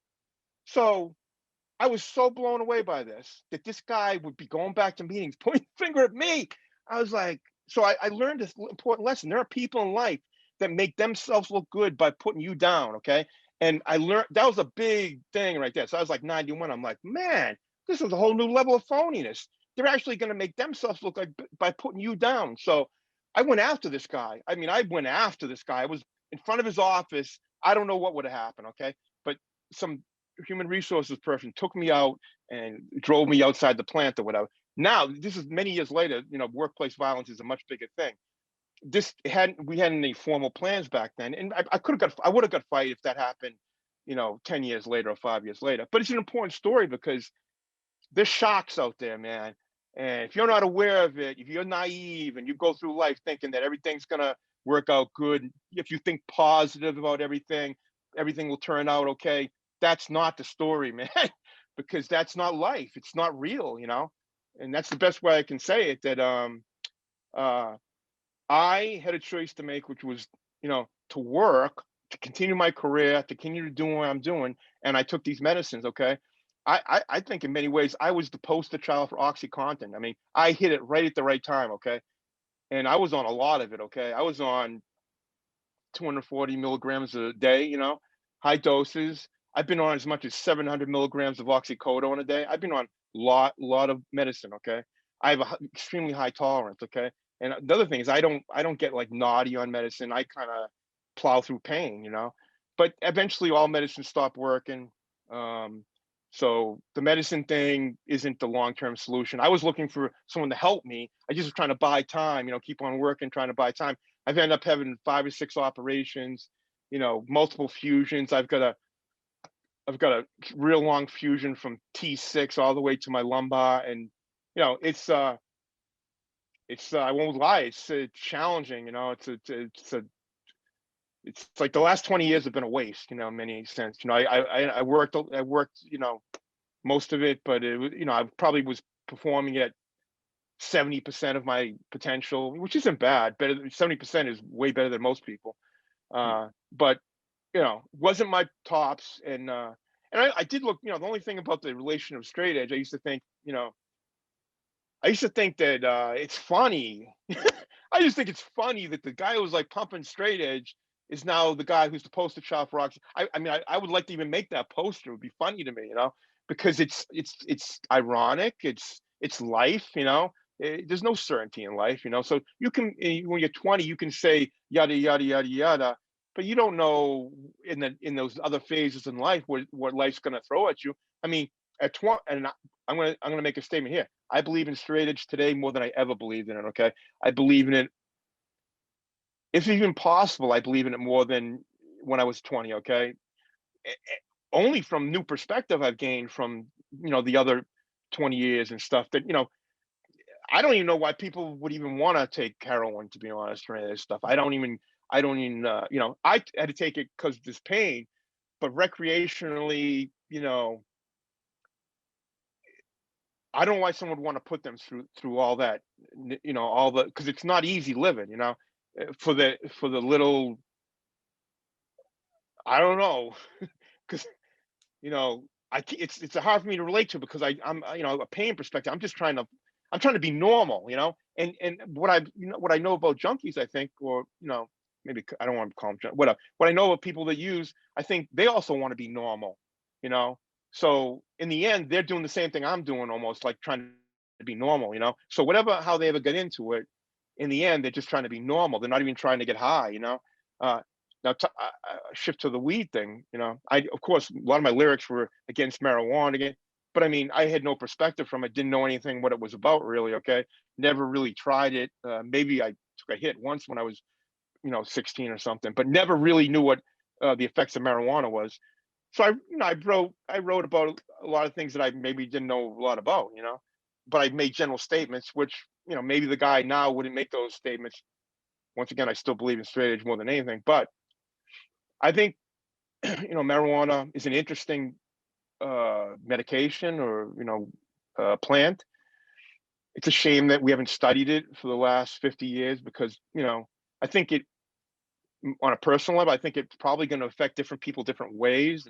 I think different strains are going to affect people different ways. And I think there's too much randomness right now that, to send a guy like me into and I spent a lot of money trying different strains and all. I mean, you wouldn't believe how much money I've spent trying to learn as much about this as I've grown my own plants. Okay. Just to learn about it. Okay. And I think it's something that shouldn't be treated lightly. I think I don't think any young kid should really do it. That's my own thing. I mean, you can do, there's plenty of time I to do think it. they've actually shown that it creates a problem with brain growth if you do it too much before like 18, basically. That's basically what they found out. Yeah, I don't even know what the research says, but I'm going to tell you my intuition. Yeah. I don't think it's a performance enhancing drug. I think it's on a personal level, I think it's good for anxiety, maybe, I think it's tremendous for anxiety. Like, I know all the SSRI, like during this pain thing, all these doctors try to put me on antidepressants. They insist that I'm depressed all the time. I'm not saying I'm depressed. I'm depressed because I'm under this pain that you wouldn't believe. I feel like there's an elephant on my back right now. Okay. Tell me you're not going to be depressed if you felt like, I feel the pressure of an elephant sitting on my back right now. Okay. So you tell the average guy he's not going to be depressed if an elephant's sitting on his back 24/7. I wake up during the night, not from I wake up because the pain hurts so much, Every 20 minutes I have to roll over my side, my back, my front. I have to get out of bed. I mean, it never was like this. This is only recently, okay? So, life's going to throw a lot of curveballs at you. And I think it'd be naive to just say, hey, you're gonna, this is how your life's gonna be. You're gonna be in this box. Who the hell knows? I think it's ironic with my inner. Do I regret? I regret it from the sense that I've had to suffer a lot. Do I regret the empathy, the understanding, the compassion that I've learned over the last 20 years? Absolutely not. I've learned more about life in the last 20 years than I've learned in the first 40. So uh, it's a tough lesson, man. I don't think anyone would pay the dues that I've learned, but I've learned a lot. I learned a lot about myself that I never knew, and I've learned a lot about straight edge, about drugs, about mental illness, about depression, anxiety. I mean, I remember I used to, I wasn't open-minded to all these ailments when I was younger. Like people would tell me about anxiety or panic attacks, and I'd be like, I don't know what you're talking about. I didn't think they existed. I was like a denier. And no, I was wrong. I was wrong, and so that's perspective that the 40-year-old guy didn't know when he was 20. That and I've taken even a step further. That I can straight edge was a choice, and believe me, it's an important choice. I think that choice needs to be there, but I would never judge someone, because I didn't, I'm not in their shoes. I don't know what they're going through. Who am I to say you can't? Whatever you got, they got. I just want the choices to be there for them to make. Like, see, I didn't think there was a choice there for me. Okay, so that's I'm not judgmental on people what they got to do. I do think it's funny that now you look back, it almost seems like everyone's path ends up that way to so many levels. People are getting there different ways. So you can get there the way where you end up going to 12-step programs. Which I might even the fact that those people can be that like spend like 24 years using and all of a sudden one day stop. I have a lot of respect to those people, because I don't think that's easy to do. I don't even know what flipped the switch in their brain after all those years to say that, because I don't know. I know personally, like, every drug has its own little thing, and but everyone's gotta figure it out. I go on TikTok. I mean, if you ever go on TikTok, everyone on there is like an ex heroin addict. So you hear the stories. The sad stories. A lot of them are stories. These people have come back from it. Those are great stories. But it's a tough lesson to learn getting there. Sure is. I Sure guess is. I don't have the answer, but so I want to definitively on the marijuana thing. I currently still use marijuana, right now. Um, in a perfect world, I would stop using the marijuana. I don't right now. I don't feel currently I can, because when I have like I stopped the opiates about 8 months ago after the last surgery, but and I stopped the marijuana for like 30 or 40 days. But I found myself slipping into like a real mental depressive state where I was like, bordering on suicide, So I felt that I needed to get some more time, some more time. And so I elected to stay on the marijuana for a little bit longer. I think it brings a whole new set of marijuana brings a whole new set of uh, Issues. issues along with it. Like I might not want to have an appetite. All of a sudden, I smoke the marijuana for my anxiety, and all of a sudden, I'm hungry as a bastard, or something. Or some people smoke it and they get paranoid. I hear, Yeah. So what I'm saying, that there's the differences. It's a powerful drug. Don't get me wrong, but we don't know enough about it, And I would, if I was a young kid, I would kind of stay away from it. That would be my advice. I don't think you got plenty of years to check it out. That's my best advice, man. To a young kid, man, you're gonna have some you're gonna have some things when you're 40 and you're 50 and you're 60. You're gonna need maybe something. Yeah. So keep that option available. That's all I can say. I don't think you should take it off the table when you're young. Yeah, for sure, for sure. Um, Before this interview, I promised you that we would wait till the end of the interview to talk about politics. Um, one reason I really reached out to you was because Donald Trump has really fueled a lot of your rage. I don't know. Take that subject where you want to. I don't really even have a question. so much. Donald Trump represents my entire life, the entire fight against my life. Donald Trump stands for lying. He's a fraud. He's a con man. Donald Trump is that manager I see at GE that I worked my entire life to fucking expose and just rally against him. That manager at GE was a fucking phony, fake guy. I never could relate to that guy. I could, like I said, I could tell a whole entire story of I really tried to. Once again, the team thing entered when I hit the GE. I was trying to bring another team, change the whole culture in a corporate way. And this Trump guy, he came in 2016, so I was still working there. He came on the scenes. I could see this whole right wing thing building. I saw the union guys in 2008 start to drift away from the Democratic Party and towards Republicans. I saw the whole thing. I got the emails from all the people in exempt people in management who would send the emails about the Tea Party and fuck Obama and this and that. You could see all that racist thing kind of coming. But here's the thing you got to understand. It was coming from people that you never seen before. These weren't the right wing guys. This wasn't the guy that blew up the building in Oklahoma. Yeah, actually Gage wrote a song about that, funny. But I mean, this wasn't the guy that blew up the building in Oklahoma. Because we all lived through those cults and those right-wing militia movements. And I remember when that happened, no one knew, like, was there more militias out there?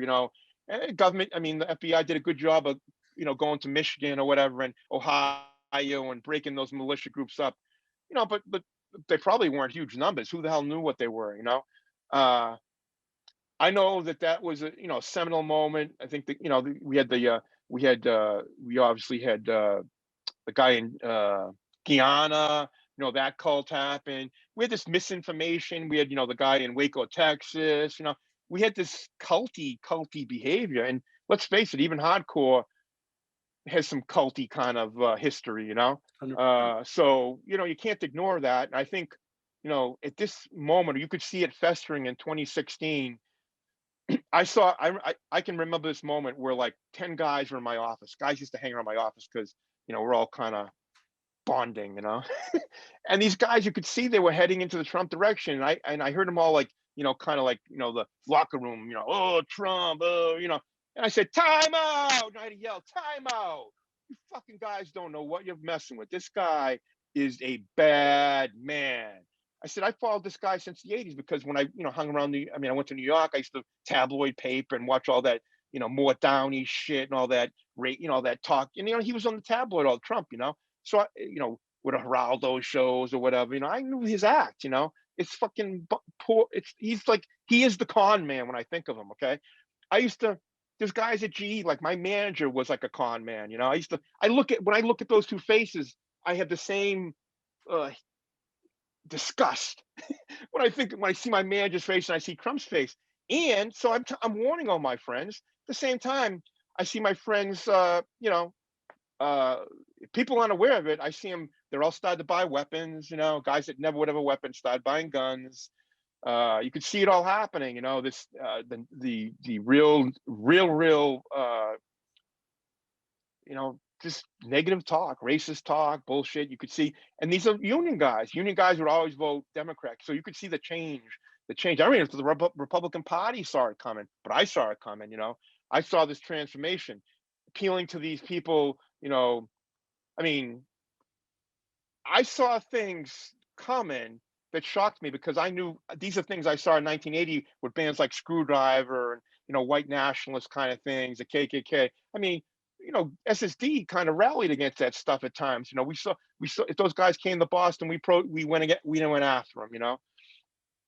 I was seeing it now at my company. I could see the festering of it, and I was like, this isn't gonna good. So, anyways, he won. I was shocked, and I said, well, okay, it's gonna be entertaining another 4 years. And I said, at least I'll have something to think about or do.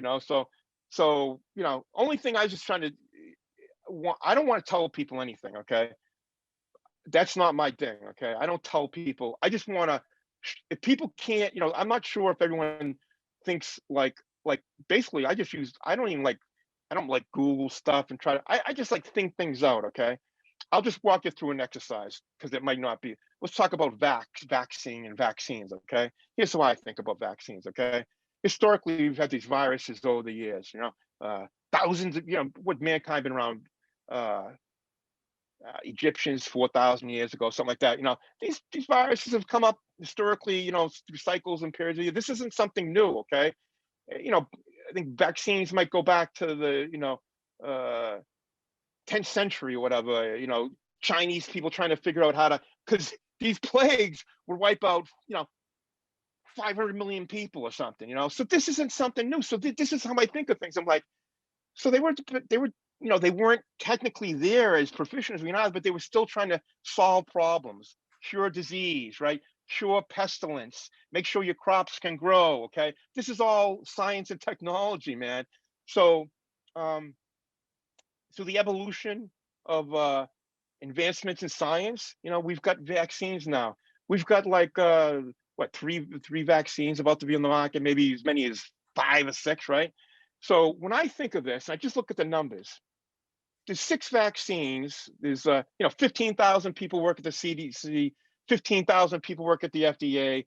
There's every government has their own infectious disease experts. Okay, if someone's not screaming that, hey, you're gonna die, your arm's gonna fall off right now, I gotta guess that numbers say it's pretty odd that all these people are colluding against the people. They're all colluding. It just doesn't make sense to me. You know what I'm saying? So I don't get into like the real specifics. I'm just saying the numbers don't make sense. We could not have 15,000 FDA and 15,000 CD all saying, okay, let's go with it. And these peer-reviewed science, doctors throughout the country. It just doesn't make sense. Now, is there someone who's probably waving a red flag? Yes, I believe in the 20% rule. Okay, 20% of the people are fucking freaks. Okay, and they're gonna complain about something, or they're gonna, they probably have a job issue where they're getting kicked out of the FDA or something. So there's always gonna be someone saying something. Okay, but they're the they're the noise. The real centrist opinion is somewhere in here, right? You got the people that are purists who just think this way. You got the crazy people, and you got this 60% in the middle, okay, who's got to figure it out. I'm just trying to relate on how I think, okay? Other people might not think how I think, and certainly you might say, well, that's your perspective, okay? I'm just saying that here's how I think. I don't think Bill Gates is developing vaccines to control America. I don't think Monsanto's creating seeds to control the food we eat. I believe engineers' intention was to create seeds that made the crops more resistant to disease, pestilence, weather, only to help people. Now, could something go bad along the way or go off course? Most definitely. There's nothing perfect in life. I remember there was an acne drug that actually had acne in my shoulders at one time. And I read it like it caused if you gave to a woman, you should have fetus, the fetus would get problems. So, there's nothing anytime you put something in your body, something could happen. But I just don't believe in it. I believe there's too much of this this right-wing conspiracy talk, and I believe it's going to be our downfall if we don't correct. We need to auto-correct. I think we might be past the point of auto-correction, but I'm going to tell you, if we allow people to just, and for the last 4 years, the Republicans allowed Trump to just continue another conspiracy, another crazy idea. No one corrected him. If Mitch McConnell, some of the other guys had said, wait a minute, time out, you're full of shit, Trump, or something. No one called him out on it ever, right? I mean, the Democrats call him out, and CNN or MSC, but I mean, what does that do? That just creates more divide. Really, it had to be their own team policing that. Okay, so some people, I've tried to reach out. I've lost a lot of friends through this Trump thing. I've lost some friends in hardcore. I lost all my friends at GE. Okay, those friends, that was like 35 years of friendship, and I've lost them all. But I don't think there's really, I don't think the two can coexist. I mean, you can be a Republican. I mean, a real Republican, old school Republican, and coexist. But you can't believe in conspiracies about eating babies and all that shit. And that like I said, if that world exists with my world, then I'm gone, you know. I'm gone because I don't make up stories, and I'm not that creative, you know. So, you know, that's kind of what Trump means to me. You know, I've been somewhat politically active my whole life. I mean, I was aware of you know, the first, and you can say this is what Trump means. My first political awareness was like 68 and 72 elections of Nixon, you know. And what I, you know, that left an indelible impression that this guy is a fucking fraud, you know. And you know, so that's what I but I mean, I in general, I think that about all politicians. But I think it's the level of phoniness, you know, when it comes down to politicians. Because I'm going to tell you another thing: where it's politicians or leaders in corporations, you don't get to those positions without that fake shit. Okay, I'm not saying it's right, because it isn't right. It's wrong. I'm just telling you the way the system is set up right now. Like the system that kind of beat me down, or the system is that you right now will not get to be a senator unless you got that some degree of that fake shit in you. Okay, it's just how much of it is fake. You know, I Right, think right. the Republicans took it to a new level. That's so that is my passion right there. It's really not about I's and D's, you know, because you know I understand the importance of a two-party system. And actually, at one time, I think I believed that a three, you know, more parties was better. I don't even know if that's. I don't know. You know, I believe our government is an amazing attempt at trying to organize a society into kind of some kind of fair process. And I don't think it's the institutions that are the problem. I think it's the people that are the problem. Okay. So to attack the government and to just say, you know, whatever, storm the government, storm this, I think you're being naive because you know, here goes back to my thinking process. Okay. So you tell me that we're going to storm the government and then I'm going to stop believing these motherfuckers to now be my new leaders. I don't think that's, you know what I'm saying? I mean, that doesn't add up. I'll trade in a new lead. I'll trade in an old leader for a new leader when I see something like, you know, like if I was traded, you know, if I was upgrading, you know, an average NBA player to like LeBron James or something, you know, like yeah, show me the upgrade or something, but just don't, you know, don't show me that upgrade and say, yeah, this is what I want, you know. I mean, don't tell me that there's a bunch of people and I thought the same way about hardcore too. Don't tell me, yeah, we're gonna all, you know, do this, but I'm now gonna believe that you're gonna be better than them. You know, I didn't see it, you know. Maybe it's out there, but I didn't see it. So, you know, I'm not gonna just make those kind of statements to say, you know, like, you know, whatever. I just think if people are empowered, you know, empowered to make, you know, the kids will have to say. The whole thing was, you know, I didn't think the kids had any say when I was growing up. You know, like I mean, I didn't ever say to name the golf course after a fucking pedophile. I never say to continue to play hockey because I thought I was one of the best players there was. I didn't ever say really too much, you know. So kids would say was supposed to say, you know what, I'm gonna find my voice. It may take me a little while, but I'm gonna find my voice, and then you're never gonna shut me up, you know. But it took me a while, you know. Even during the '80s, I remember having to give a presentation at Northeastern in front of a crowd of my peers who were students. Right, I was petrified. I couldn't even speak publicly in front of them. Petrified. I mean, you know, this is a guy who was up on stage in front of people. I couldn't feel comfortable in front of my own peers who I went to school with for all these years. Okay. Well, I had to get through that. I had to work through it. This is probably like 84, 85, 86. The technique I used, I went up there and I just screamed at him. I went up in front of the audience at the school, my class, and I just yelled at him. It allowed me to get through it, you know. But it was, you know, but I think things like that allowed me to be a little bit more self-confident. You know, when I showed up at GE and I had all these people these sharks trying to eat me up, you know, and the idealist guy who was doing all these crazy things, you know, I wasn't going to let them eat me up. So that's all I can say. What Trump really is, he's the worst. You know, he's the worst there is. Well, he's the best at what he is, but he's the worst. He's the worst, you know. And I've also said this that I'm not even mad at Trump. I mean, I'm not even like I hate. No, I don't say I really don't like the guy, but I'm more upset about all my friends and all the people right now that still hanging on to him. That's the real scary thing. The scary thing isn't about Trump. It's about the people that can't see the truth, you know, because right, to some of us it's so obvious, you know. Yeah, you know, there was an article in the New York Times that a couple days ago where they talked about where a reporter went through the social media of people who were highly radicalized right wing now Yep. and looked at their email, looked at their social media from 3 years ago, and it wasn't close to that. Really. It So they was become like they had just radicalized, been right? So so radicalized by all this stuff that's been going on. right. I think the woman who died at at Congress was one of those. So I Well, guess my my you said that thing about radicalization. It's important because I saw that radicalization with women at my office, okay, buying guns, getting into this whole thing. Fox News has a big role in that. Absolutely. I monitor Fox News, okay?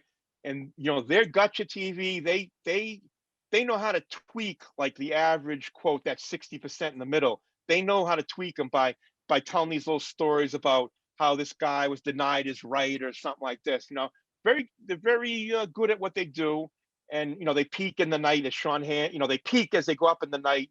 They get more radical, more kind of crazy, and it's you've got to say it's a form of mind control in many ways because it's really well done. I think the other news outlets have an agenda. Obviously, I don't think it's quite as nefarious as Fox News. But so and of course we got the First Amendment staring at all this stuff, okay? And I'm not sure the First Amendment. I'm a big believer in the First Amendment. Freedom of press, I think, is a very important thing. You can never take away freedom of press. His attack on the freedom of press should have been stopped immediately by both parties, and everyone else in Washington should have said you can't attack the press. I mean, if the press is biased, whatever, it's biased because it's Fox News. If it wasn't Fox News, it wouldn't be biased, probably. I just feel that people need to stand up and speak out, ultimately about this whole situation. And I think people in hardcore have been far too quiet about this. I think, when people say, "Hey, I don't want to get political," it could be the code word that they don't want to say who they like. I don't know. I think they should be a little well, bit more clear. like I said, we could keep this going for hours, but for brevity's sake, I kind of wanted to close it with one final. Well, I have something to ask after that, but Yeah. I just kind of wanted to go into, there was Nostradamus, and now there's Yes. Nostra Almos. Yes. So what does Nostra Almos think of the future of music and live performance, especially in this era? Yeah. Nostradamus thinks that it might be a changing time right now. Because I think a lot of it depends on how well we come back from this virus thing, right? I mean, from the beginning of this, when this virus thing happened, I was pretty on it pretty quick that I knew that this was going to change our lives. Just once again, thinking through it, thinking how these Asian countries were always wearing masks and always worried about viruses, and how we never felt that here. I just said, man, the hens, what is it? The hens have come home, the roost or something. I mean, I could just see it. You could see the world was changing in a significant way in 20, with the and you know I think Trump had a layup. I mean, he could have this would have been the easiest thing as a president. Just let the science kind of dictate everything. And then what happened, you couldn't blame him for anything. Well, he fucked that up. Only one guy could fuck that up. He fucked it up, because I think that would have helped him get through into the elections. He fucked it up. Only he could fuck it up. So I think live music, I don't know, I guess these young kids think differently. Maybe they want to get into a sweaty club like that, breathing on each people because they think they're immune to it, but it's really not about them. It's when they go home and spread it, right? And the whole thing from the beginning has been about breaking our healthcare system. It's always been about that, about trying to manage this situation so it doesn't break our healthcare system. So, for all the people who don't understand the mask, it's just making it so you can't, you can go to a hospital if you're sick, right? Imagine if you can't go because the healthcare system broke down because we had too much. So that's always about managing the numbers. I mean, I remember when the deaths were like 60,000. I remember seeing Trump going up there saying, "Oh, it looks like we're going to top out around 60,000." I remember because I was when the numbers. There was a 2 million number, and that was if we didn't do nothing. And you can see how it can get to that because we're almost at 500,000 right now, right? If you didn't do anything, any shutdowns, it would have made it to the 2 million mark easily, right? So once again, numbers don't lie. The things in life that guide us are really the mathematical equations that guide the world. gravity, momentum, conservation of energy and stuff. So these things don't change. The numbers don't change. They're the things that tell the truth. If people are people, this this is the overriding message that I've learned over my life right now is we're getting more greedy and more selfish of a society. The whole last segment of my life, the 2000s. I've just from my interactions with hospitals and doctors, I've seen the greed, I've seen the selfishness, I've seen it at work, I've seen it everywhere. Okay, I've seen people basically just out for their own self-interest. So I've seen it grow and grow and grow and grow. And ultimately, I think that's how it will end. We're going to eat each other, and So Nostradamus has been predicting these kind of things. I mean, the good thing about making predictions is people can change the outcome of the future, right, by taking action. So whatever. I'm not trying to scare people, whatever. And also, I'm kind of laughing at it because I also think making predictions like Nostradamus did, you can kind of know where to hit on, right? I mean, there's like certain tendencies that you gain over historical perspective, right? I'm sure Nostradamus had the advantage of probably learning about some things, events that led up to his predictions, and projected forward that society and future generations would have to deal with these same kind of things, right? These same things that challenge the world, and so when I joke, I kind of like to call myself Captain Obvious too, because I'm trying to say these aren't real. I'm not trying. I don't want anyone to think that I think I'm a visionary, like I'm seeing visions. Okay, I think it's like kind of funny, right? It's a joke, It's like I'm seeing things that are kind of obvious, And if you don't see them, it's because you're not paying attention, And that brings you to another point. There's a bunch of people out there saying, "Don't watch the news, don't pay attention to what's going on, just do your own thing." Well, I don't believe in putting your head in the sand. I think you have to pay attention. I'm not saying you have to. I'm saying you have to reject. You can't just like, oh, I'm going to follow Rand Paul now. I'm going to follow Marco Rubio. No, believe in your own ideas. Okay, you can listen to these people, but you don't follow Marco Rubio. Follow Ted Cruz. You'd be dead if you follow those guys. I mean, the point is, you got to listen. You got to look at these people, and you got to understand who they are. They're people, right? They're only people, and people aren't doing. People are not. People. We're not doing well right now. People, we're heading in the wrong direction. As a society, and it's really it's all over the place. You got you even get the rat. You got some rat. I mean, I don't want. I'm not. There's some people on the left side that don't even understand the word compromise.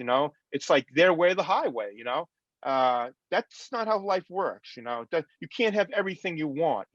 Life is about compromise. Life is about understanding everyone's perspective.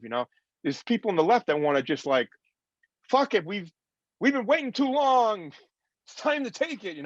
So like, I'm all for change, but let's do it. Let's evolve. Let's evolve to a better society, a better, I believe the Constitution is a great framework, but let's that document should evolve a little bit.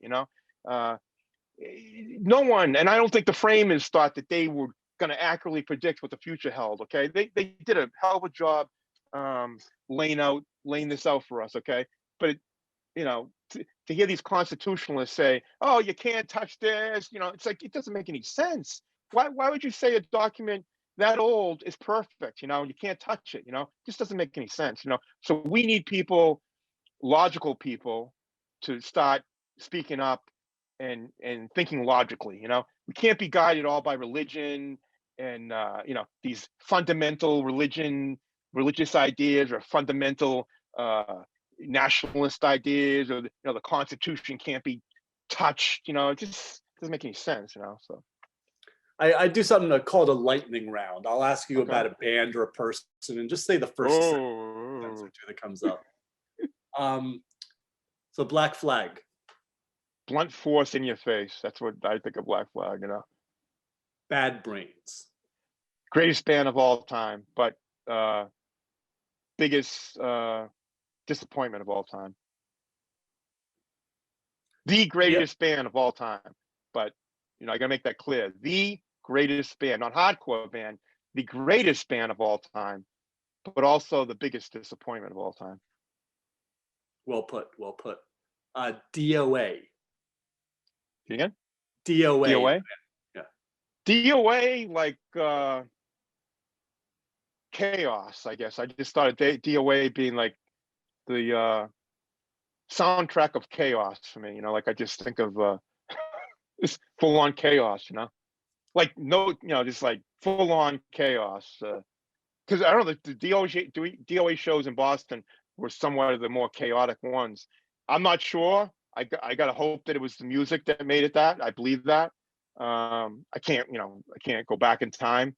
But that's what they struck me. I'm a very important band, you know. And those, I was friends with those guys. They stayed at our house a few times or something like that. But you know, definitely, you know, foundation band. Well, they Hardcore 81. That Yeah, album is like the, you know, kind of like where blueprint, everyone got right? the concept. Minor Threat. Minor Threat, I'd put them in top 5 hardcore bands of all time. Greatest band to play on a bill with, you know, like to be part of a bill with was them.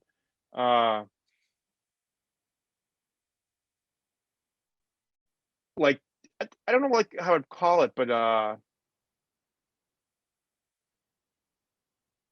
I'd say the like maybe like the most important band in the world. Oh, I wouldn't say the greatest, but I'd say the most important band in the world. Circle Jerks. Circle Jerks were like, I put them like close to DOA in a way, like as far as like chaos, the kind of feeling of just pure utter chaos.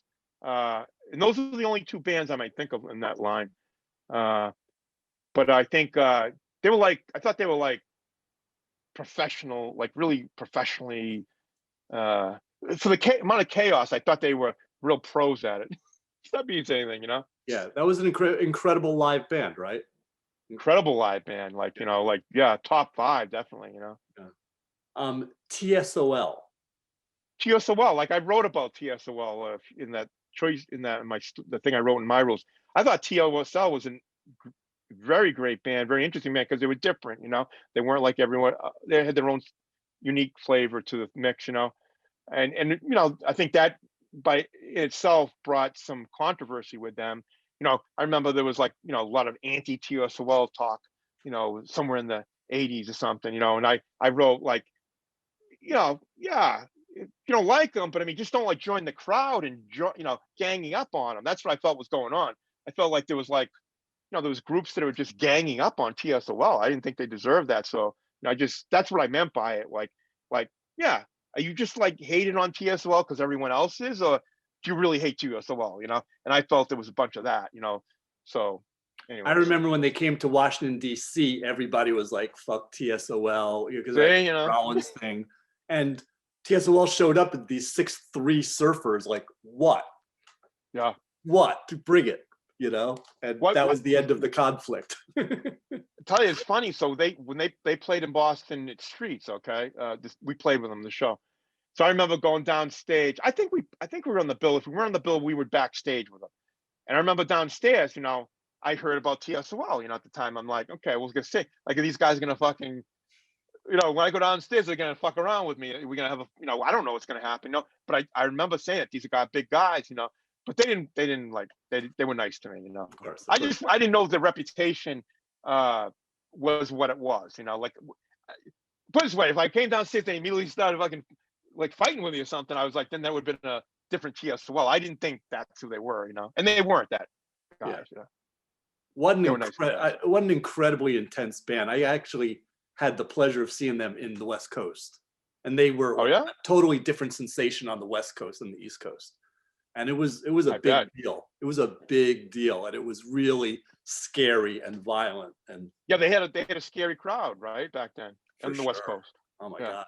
The HB or whatever. Yep. Another name on this list was John Joseph. John Joseph. Oh, interesting you brought him up. I first met John Joseph when I saw the Bad Brains at that 171 show. He told me about he's part of the DC crew, and then I think I met him again a month later at Black Flag played Irving Plaza. Henry came down. This is the show that really left that impression. I had not met Ian at the time. I think we've talked on the phone a bunch of times, but I met Henry, and the impression they gave me, there was 10 or 20 guys there. Okay, I thought they were all from DC.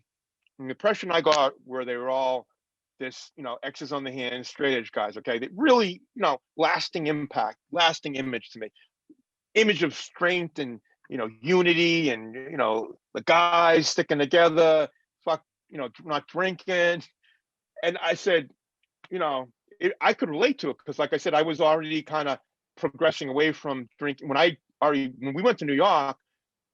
I remember, I think, we enjoyed that freedom of New York where you could put beer in a brown bag or something and walk around the streets. But I was going through the motions, I really, because believe me, if I was into it, there would have been more wildness going on. I was kind of like just kind of going through the motions, like, because I was with this new set of guys. I mean, this is all the SSD guys and the Boston crew guys, and I didn't feel the same energy that I had a drink with them guys and stuff. So, but anyways, that impression of me and Henry left a strong impression with me. And I said, I'm just going to live my life a different way. I'm just going to like not even go there, like rather than go through the motions, I'm just going to not go there. So those were important times. But John, I think, misrepresented himself to me. Okay. I thought he was part of that whole thing, and he wasn't, because then later on, I find out years later, he had a lot of issues with drugs and stuff. And, I think it's a great story. The fact that he, overcame all those struggles that he had and things like that. And then, goes on to do his Iron Man and all those things. I mean, all those things, I admire those things in him, even the fact that, he eats a very clean diet, but what I don't like is when he goes off and stating these facts about things he thinks he knows and he doesn't really know. And, I don't want to go back and forth and debating these facts, but, it just doesn't make sense. But if you logically went through what I went through, that exercise of just logically thinking about some of the things that he's saying, it's just not him too. There's many other people in the scene that believe Bill Gates is like wakes up to screw the whole world. I don't think that way. I think for us to go forward, we need to believe in someone. Okay. We can't just not believe in anyone, or we can't just say, don't believe in them, but I'm going to believe in John Joseph. We can't make those choices. We have to believe in people who we see are trying to make the world better. How about Harley Flanagan? Whoa. Like I said, Harley was a little kid when I first met him. He went on to form Cro-Mags, I guess, with John. I don't know enough about all the real intricacies. It sounds like there was many different lineups and more drama than I don't even know, but it's interesting. I gotta admit, I'm more interested about the story because I just, it's an interesting story, I guess, now when you think about it. I don't know, the personal drama between the two of them, but I know they see the world differently. I know Holly's a talented musician, very, very talented musician. I don't know if he's a singer, but I know he's a talented bass player.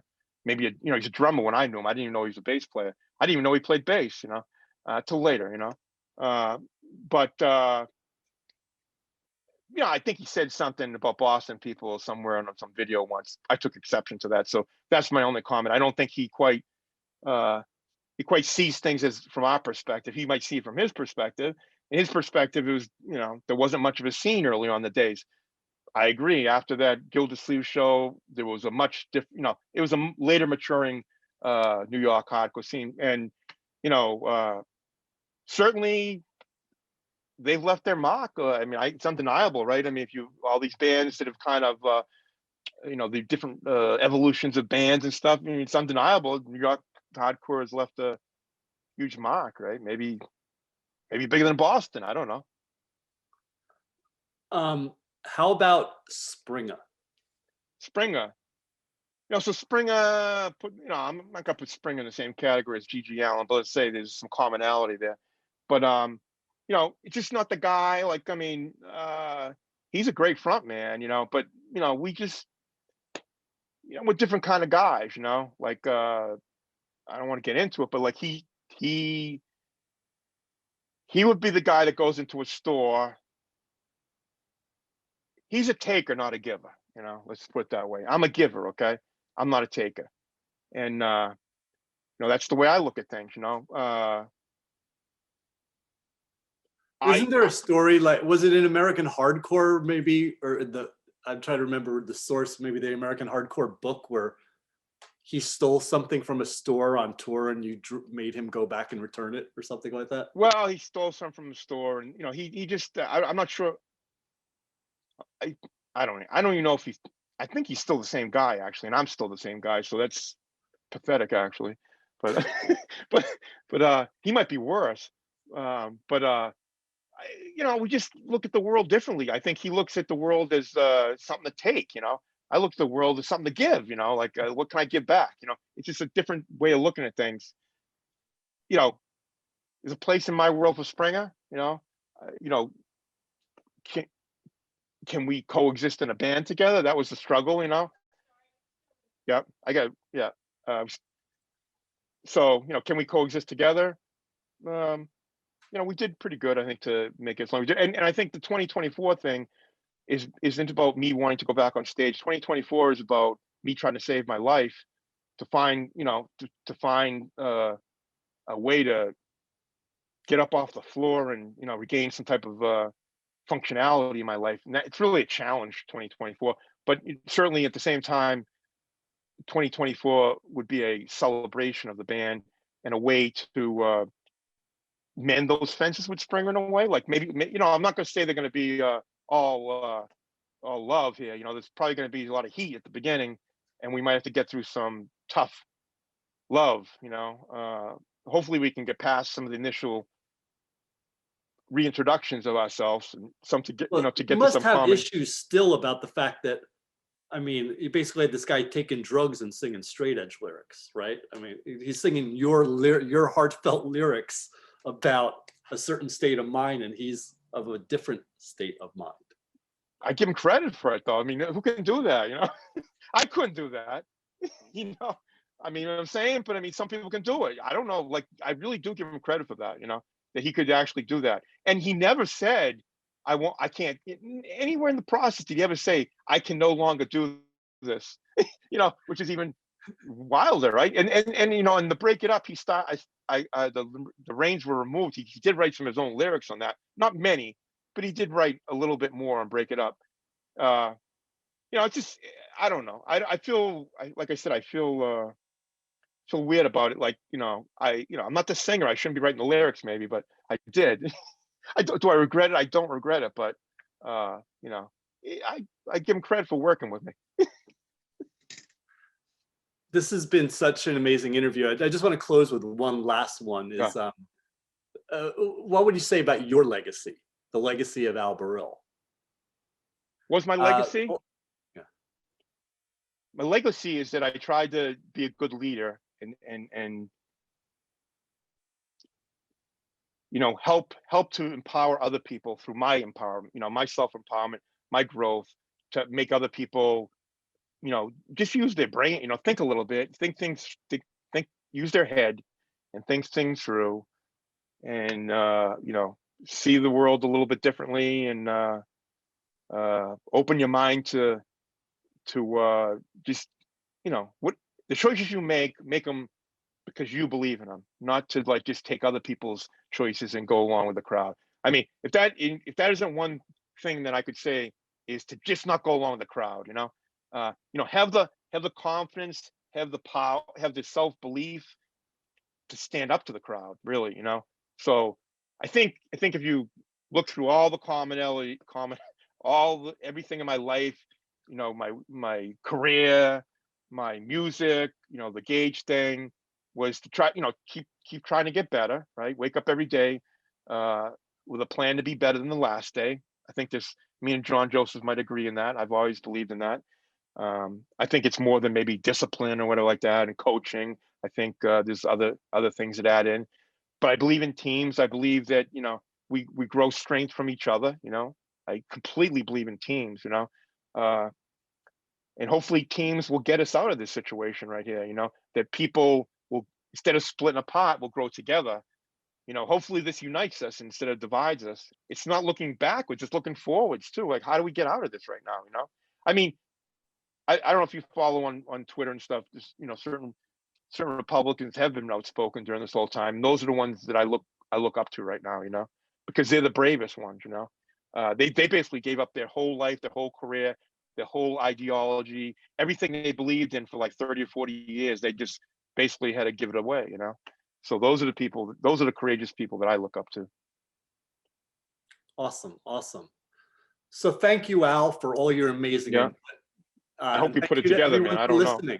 Yeah, thank you to everyone for listening. Please follow us. Please check out the next thought-provoking American Hardcore podcast. I'm Stephen Blush. See you next time.